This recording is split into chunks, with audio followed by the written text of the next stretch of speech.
আসসালামু আলাইকুম বন্ধুরা, আশা করি আপনারা সকলেই ভালো আছেন। প্রিয় বন্ধুরা, 15 শ্রেণীর মানুষ মুসলিম হওয়া সত্ত্বেও রাসূল সাল্লাল্লাহু আলাইহি ওয়াসাল্লাম তাদেরকে নিজের উম্মত বলেননি। সেই 15 শ্রেণীর মানুষ কারা কারা জানতে হলে ভিডিওটি শেষ পর্যন্ত দেখতে থাকুন। 1. প্রিয় কারোর মৃত্যু হলে যে ধৈর্যহারা হয়ে বিলাপ করে, ভাঙচুর করে, ওই ব্যক্তি যে কোনো বিপদ আপদে, বিশেষ করে কোনো প্রিয়জনের মৃত্যুতে ধৈর্যহারা হয়ে যান। ধৈর্যহারা হয়ে কাপড় ছিঁড়েন, মুখ চাপড়ান, বুক চাপড়ান এবং নানা আপত্তিকর মন্তব্য মুখ দিয়ে করেন। হযরত মুহাম্মদ সাল্লাল্লাহু আলাইহি ওয়াসাল্লাম বলেছেন, তারা আমার উম্মতের অন্তর্ভুক্ত নয়। যে ব্যক্তি নিজের গালে চপটাঘাত করে, জামার কলার ধরে টান দেয় অথবা বোতাম ছিঁড়ে ফেলে এবং জাহেলি যুগের লোকেরা বিপদ আপদের সময় যেভাবে আজে বাজে মন্তব্য করত, অনেকে তো আবার মালাকুল মওতকে গালাগালিজও করত। নাসাইর বর্ণনা থেকে এসেছে, রাসূল সাল্লাল্লাহু আলাইহি ওয়াসাল্লাম বলেছেন, যে ব্যক্তি কোনো ব্যক্তির মৃত্যুতে বা বিপদে জোরে জোরে কান্নাকাটি করলো, মাথার চুল কামিয়ে ফেললো, কাপড় ছেঁড়াছেড়ি করলো, ওই ব্যক্তি আমার উম্মত হতে পারে না। 2. যে ব্যক্তি বেশি ভালো হতে চেয়ে সংসার বিমুখ হয়ে যায়, বৈরাগ্যতার কোনো স্থান ইসলামে নেই। হাদিসে এসেছে, লা রুহবানিয়াতা ফিল ইসলাম, ইসলামে বৈরাগ্যতার কোনো অবকাশ নেই। রাসূল সাল্লাল্লাহু আলাইহি ওয়াসাল্লাম বলেছেন, আল্লাহর কসম, নিশ্চয় আল্লাহর ডর ভয় তোমাদের চেয়ে আমার বেশি, তবুও আমি নফল রোজা কখনো রাখি আবার কখনো রাখি না। রাতের কিছু অংশ নফল ইবাদতে কাটাই, আর কিছু অংশে ঘুমাই এবং বৈবাহিক সম্পর্ক গড়ি। সুতরাং যে ব্যক্তি আমার সুন্নত থেকে মুখ ফিরিয়ে নেবে সে আমার অনুসারী নয়। 3. যে ব্যক্তি কোনো জালেম শাসকের জুলুমকে সমর্থন করে বা তাদের মিথ্যাচারকে প্রচার করে দলবাজির কারণে, অন্ধত্বের কারণে, যারা জালেম শাসকের মিথ্যাকে সত্য বলে প্রচার করে, তারা মিথ্যাকে সত্যায়ন করে, এদের ব্যাপারে ইবনে হিব্বানের হাদিসে এসেছে, রাসূল সাল্লাল্লাহু আলাইহি ওয়াসাল্লাম বলেছেন, নিশ্চয় আমার পরে কিছু শাসক আসবে, তারা মিথ্যা কথা বলবে, জুলুম করবে। এদের মধ্যে কিছু লোক আসবে যারা এসব শাসকদের মোসাহেবগিরি করবে, প্রজাদেরকে তাদের মিথ্যা কথা বিশ্বাস করানোর চেষ্টা করবে এবং জুলুম অত্যাচারের ক্ষেত্রে সহায়তা করবে। তারা আমার উম্মত নয়, তাদেরকে আমি চিনি না। কিয়ামতের ময়দানে তারা আমার হাউজে কাউসারের পানি পান করতে আসতে পারবে না। 4. যে ব্যক্তি প্রতারণা করে, রাসূল সাল্লাল্লাহু আলাইহি ওয়াসাল্লাম একদিন স্তূপ করে রাখা খাদ্য শস্যের কাছ দিয়ে যাচ্ছিলেন। তিনি স্তূপের ভিতরে হাত প্রবেশ করালে আঙ্গুলগুলো ভিজে গেল। স্তূপের মালিককে জিজ্ঞাসা করলেন, ব্যাপার কি? মালিক জবাব দিল, হে আল্লাহ রাসূল, বৃষ্টির পানিতে তা ভিজে গিয়েছিল। আল্লাহ রাসূল সাল্লাল্লাহু আলাইহি ওয়াসাল্লাম বললেন, তবে তা উপরে রাখলে না কেন, যেন মানুষ তা দেখতে পায়? যে ব্যক্তি প্রতারণা করে সে আমার দলভুক্ত নয়। মুসলিম হাদিস 101। 5.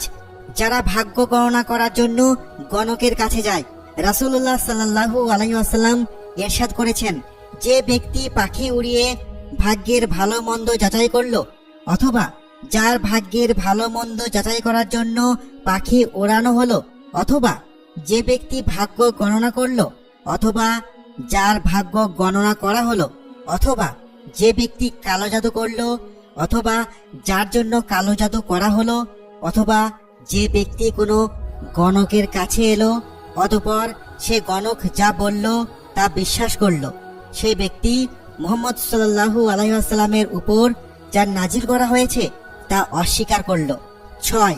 যে ব্যক্তি অমুসলিমদের সাদৃশ্য গ্রহণ করে, হযরত মুহাম্মদ সাল্লাল্লাহু আলাইহি ওয়াসাল্লাম ইরশাদ করেছেন, যে ব্যক্তি অমুসলিমদের সঙ্গে সাদৃশ্য রাখে সে আমার উম্মতের অন্তর্ভুক্ত নয়। তোমরা ইহুদি ও খ্রিস্টানদের সঙ্গে সাদৃশ্য অবলম্বন করো না, কেননা ইহুদিদের অভিবাদন হলো আঙুল দ্বারা ইশারা করা, আর খ্রিস্টানদের অভিবাদন হলো হাতের তালু দিয়ে ইশারা করা। তিরমিজি হাদিস 2638। 7. যে ব্যক্তি সুন্দরভাবে কোরআন তিলাওয়াত করে না, হযরত আবু হুরায়রা রাদিয়াল্লাহু তাআলা আনহু থেকে বর্ণিত, রাসূলুল্লাহ সাল্লাল্লাহু আলাইহি ওয়াসাল্লাম ইরশাদ করেছেন, যে ব্যক্তি সুন্দর স্বরে কোরআন তেলাওয়াত করে না সে আমার দলভুক্ত নয়। বুখারী হাদিস 7019। 8. যে ব্যক্তি ছিনতাই বা জোর করে মানুষের কাছে সম্পদ নিয়ে যায়। মুস্তাদরাকে হাকিমে বর্ণিত হয়েছে, রাসূলুল্লাহ সাল্লাল্লাহু আলাইহি ওয়াসাল্লাম বলেছেন, যে ব্যক্তি ছো মেরে কিছু নিয়ে যায় সে আমার উম্মত হতে পারে না। আবু দাউদ হাদিস নম্বর 4340। 9, ওই শাসক যে রাসূল সাল্লাল্লাহু আলাইহি ওয়াসাল্লামের আদেশের বাইরে শাসন করে। এই ব্যাপারে আবু দাউদ শরীফে হাদিসে এসেছে, রাসূল সাল্লাল্লাহু আলাইহি ওয়াসাল্লামকে এক ব্যক্তি জিজ্ঞাসা করলো, আপনার পরবর্তীতে কিভাবে রাষ্ট্র পরিচালনা করবে? রাসূল সাল্লাল্লাহু আলাইহি ওয়াসাল্লাম বললেন, যে আমার পদ্ধতিতে শাসন না করে অন্যায়ভাবে চালাবে সে আমার অন্তর্ভুক্ত নয়। 10, যে ব্যক্তি স্বামী স্ত্রী বা মালিক দাসের সম্পর্ককে নষ্ট করার কারণ হয়। রাসূলুল্লাহ সাল্লাল্লাহু আলাইহি ওয়াসাল্লাম ইরশাদ করেছেন, যে ব্যক্তি কারো স্ত্রীকে তার স্বামীর বিরুদ্ধে অথবা দাসকে তার মনিবের বিরুদ্ধে প্ররোচিত করে সে আমার দলভুক্ত নয়। আবু দাউদ হাদিস নম্বর 2175। 11, যে ব্যক্তি গোঁফ ছোট করে না। রাসূল সাল্লাল্লাহু আলাইহি ওয়াসাল্লাম ইরশাদ করেন, তোমরা দাড়ি লম্বা করো আর গোঁফ ছোট করো। বুখারী শরীফ 2য় খণ্ড 875।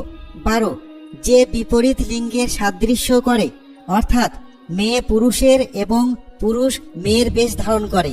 রাসূল সাল্লাল্লাহু আলাইহি ওয়াসাল্লাম ইরশাদ করেছেন, যেসব নারী পুরুষের সঙ্গে সাদৃশ্য অবলম্বন করে এবং যেসব পুরুষ নারীর সাদৃশ্য অবলম্বন করে তারা আমার উম্মতের অন্তর্ভুক্ত নয়।